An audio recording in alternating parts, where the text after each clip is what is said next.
Hello, this is the midway presentation for our group sibling functions data structures 2 project. Hope you like it. I'll let Hassan Tariq begin with the explanation of the data structure itself. The Sorry. data structure we have been assigned is k-dimensional trees, KD trees for short. Say we have a single feature to store in a node, standard BSTs are just fine. But what if we have k number of features in a node? That's where KD trees come in. KD trees are k-dimensional BSTs. In other words, BSTs are one-dimensional KD trees.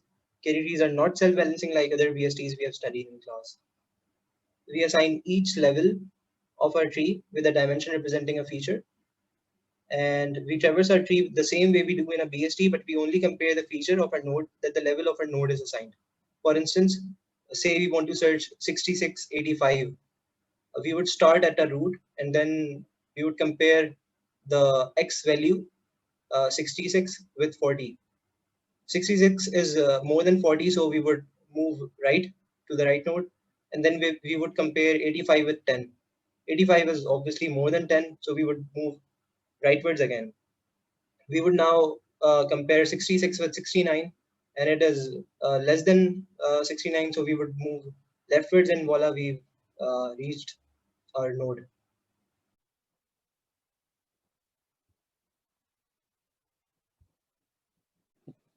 Our research mainly centered around understanding the implementation and applications of k-dimensional trees. The best thing about this data structure is that it can be expanded to any number of dimensions, thus that increases its applications into a plethora of fields. We found out that KD trees are extensively used in digital image forensics, image stitching, forgery detection, ray tracing, astronomy applications, and path tracing. All of these fields where KD trees are implemented, there is one particular technique that we found to be common in all of KD trees applications. Since it works on dimensions, we found out that the the algorithm of k nearest neighbors is best implemented using KD trees because it helps to partition the entire data structure into every single dimension that we're working with separately. That helps to identify the nearest neighbors of any particular point that we're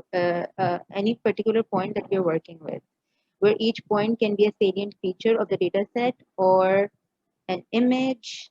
That helps us to identify the the differences between two image, between two feature vectors, the similarities, how far away they're from each other, which helps to identify the outliers as well as how near they are, which helps us to classify them into a certain subgroup. Our reference papers are linked below. Our research ultimately ended at an application we found to be feasible in our implementation, which was image forgery detection and uh, copy move forgery detection, which is the algorithm we will be trying to implement for our project. This is the basic algorithm given for the project that we'll be implementing. It basically is used to identify if in any particular image any part of the image is copy and pasted into the same image such that it seems original to the human eye, but it's actually forged. So that is what our algorithm will be trying to identify. Thank you.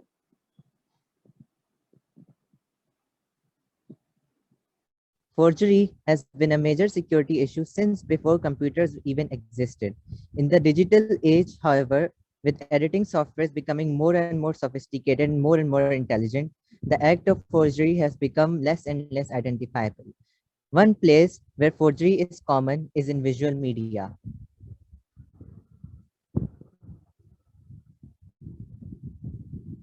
Copy move forgery is just one such form of forgery that we will be focusing on in our project, where essentially a part of the image is copy pasted into the same image in a way that it looks natural to the human eye.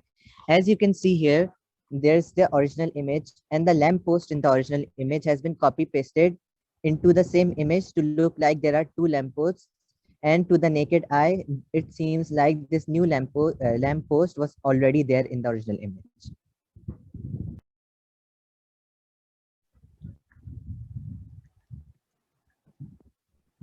KD tree is the perfect data structure for this task, as we can break down the image into its k features, which can be stored as k-len tuples. In our case, k is going to be equal to 9, And for example, if we take this image, here we'll break it into n length blocks such that it is broken into 4 equal blocks. And we'll take the first block, and then we'll break this. This is a block, and we'll break this into 9 sub blocks. We then calculate the sum of pixel intensities for each of these 9 sub blocks, and these 9 intensities will make our feature tuple for the block. And for all of the blocks, we'll create these 9 intensity tuples that will be stored in the KD tree. Then we'll use the k nearest neighbors algorithm to find the matching blocks, which will indicate the duplication. And again, the need to use k nearest neighbor algorithm also makes KD trees more fitting for this task, as k nearest neighbors requires spatial partitioning, which a KD tree does. Now we have arrived at teamwork and task allocation. The problem, application, and the KDT data structure has been thoroughly discussed by all the group members, and the paper has been well read too. As far as the KDT implementation is concerned, it has been done collaboratively by all the group members. We have modified the existing implementation of BST to incorporate the k-value data as well as the alternating dimensions at each level of the tree. Search and insert methods have been modified and implemented accordingly. The k-nearest neighbor search algorithm has been studied, but it is still undergoing implementation. As far as the next milestones are concerned, Sameer and Akif have taken the task of image handling and operation, since this project will be image extensive a lot. And Rahama and I will be working on the forgery detection algorithm implementation, and Hassan will be working on the user interface, which will preferably be a website that will feature our project.